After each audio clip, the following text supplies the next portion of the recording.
სანამ უკეთესები გავხდებით, სანამ ეს ოდესმე თუ მოხდება და ეს თეორიული ცოდნა ბაღიდან დაიწყება ადამიანების აღზრდა, რომ საგზაო მოძრაობის წესები იცოდნენ.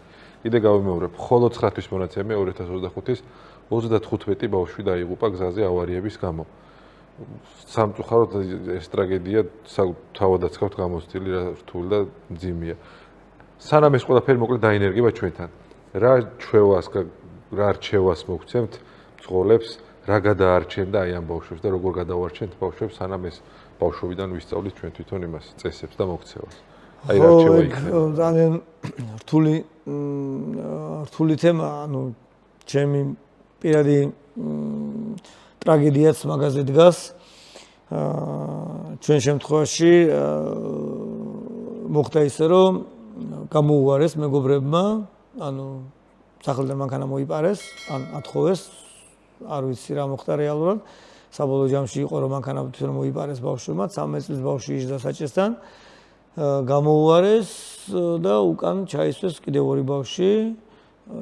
ჩემ ბავშვთან ერთად კიდევ მეორე ბავშვი, რომელიც დაიღუპა, ორივე დაიღუპნენ უკან, ვინც ისხდნენ მანქანაში და ის ბავშვებიც, ვინც საჭესთან იყო და ვინც მეორე კიდე წინ ისხდნენ, იმის გამო გადარჩნენ, რომ ნიკუშამ უთხრა, რომ ღვედები მაინც შეიკარითო, ანუ წინი მათ ღვედები ქონდათ შეკრული, უკან არ, იმიტომ რომ ესენი იღებდნენ რაღაცას ერთობოდნენ რა. ძნელია იპო რაღაცა გასაღები და გამოსავალი ესეთ რაღაცა, მაგრამ როგორც უკვე თქვი, უკან ვერაფერს ვერ ვახავთ რა. ანუ საკუთარ თავს ვერ პატიობ იმას, რომ გაზაფხული იყო, ზაფხულში რადგან ნახე რომ უკვე წამოიზარდნენ, ხო 13 წლის იყო საჭესთან ვინც იყო, 15 წლის იყო ნიკუშა, 13-დან 15 წლის იყვნენ ყველა ბავშვები, ვინც ისხდნენ მანქანაში. რომ ნახე რომ უკვე და ნიკუშას მანქანა არ უყვარდა, ანუ მანქანის მართვა არც იცოდა, არ უყვარდა მანქანა და არც ვაძალებდი, როცა მოვა თავისი დრო, ვასწავლი მანქანის მართვა ეცოდინება, მართლმოწმობას აიღებს და ასე შემდეგ და მანქანის ყველაზე ნაკლებად მეშინოდა ამ შემთხვევაში მანქანასთან ურთიერთობის მისი. და მაგრამ მაინც რადგან ნახე რომ სამეგობროში იყო, რომ ბევრს უყვარდა მანქანის მართვა, ხო, და შევპირდი რომ ზაფხულში, მეთქი, მთელი სამეგობრო შეკრიბე.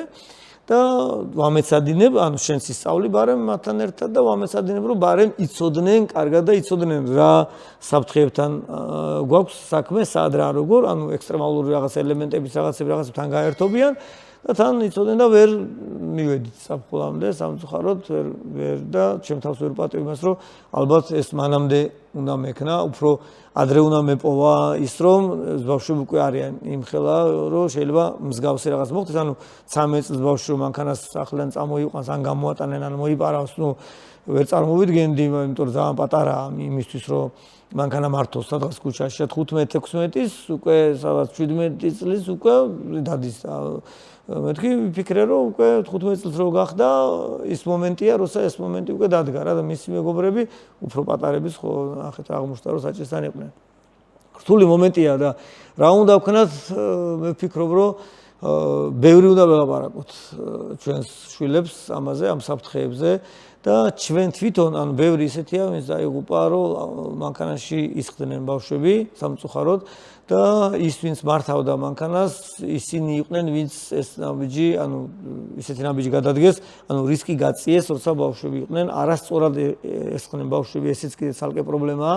მე ძალიან ხშირად მიქნია ის, რომ გამიჩერებია მანქანა, სადაც ბავშვი კალთაში ზის, ან საჭესთან, ან გვერდზე კალთაში ზის და კითხვა დამისვავს ძალიან მარტივი, რომ ეს ავტომობილი ან ძველ ეპოქაში კიდე იმდენად არ იყო ეს პრობლემა.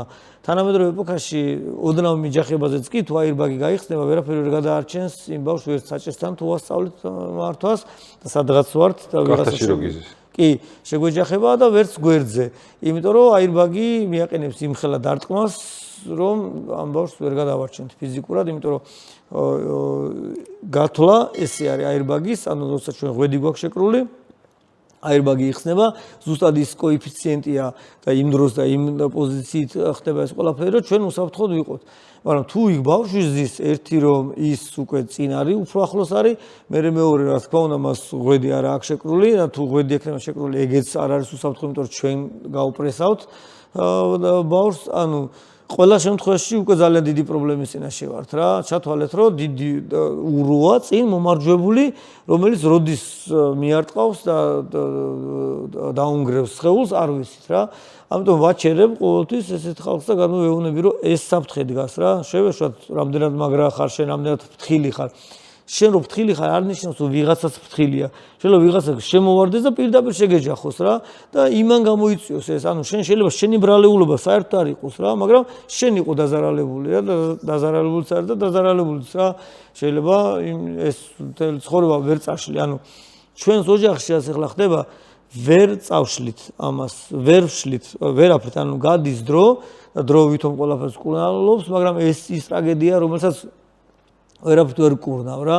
ყოველ ჯერზე იარა თავიდან იხსნება და ძალიან მტკივნეულია და თან ეს ის არის, რაზეც ანუ ამითი ხო არ მოაბეზრებ ამაზე საუბრით თავს სამეგობროსაც, ხვებსაც. ამიტომ გინდა არ გინდა ეს იარა მხოლოდ შენია, ეს ტკივილი მხოლოდ შენია. მხოლოდ ოჯახში იხარშება ეს ყველაფერი და სიღრმე ანუ ღრმავდება და ღრმავდება. არ უფასურდება და არ უფერულდება რა სამწუხაროდ.